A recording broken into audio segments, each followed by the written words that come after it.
Hi, on today's Crochet Corner, I'd like to walk you through customizing this elegant evening wrap to make it either a scarf or an afghan.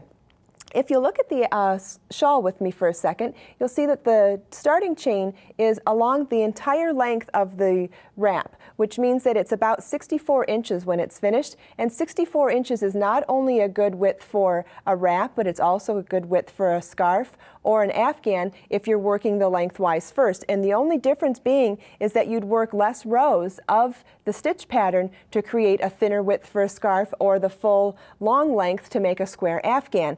What I did to start with was make this gauge swatch, and I made it 4 row repeats of the stitch pattern. And I maintained the stitch pattern, not just an arbitrary number of rows, because the row repeat of the actual stitch pattern also equals the multiple of the edging that we used on the edge of the shawl. If you wanted to change that out and customize that as well, you could, but if you want to use the existing edging pattern, that multiple of stitches equals the length of the multiple of the rows. So I did this for 4 sets of the 4 row repeat, so I'm going to measure it, and it equals 6 inches. So 6 inches divided by 4 repeats means it's 1.5 inches per repeat. So what I did then was decide how wide I'd want a scarf. And I decided I wanted a scarf to be 9 inches wide.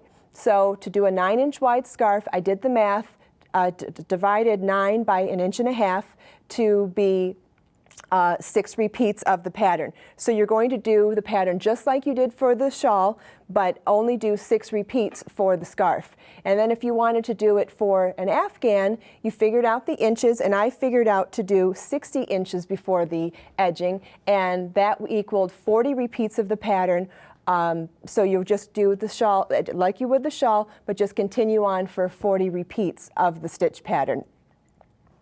And let me show you the edging here really quick. What we did is after we finished the piece, we crochet along the edge of the rows, and it's a really beautiful, intricate pattern, but you can find that on the website. All of the original pattern is on the website, or you could even change this up and make any sort of edging you wanted to customize it even further.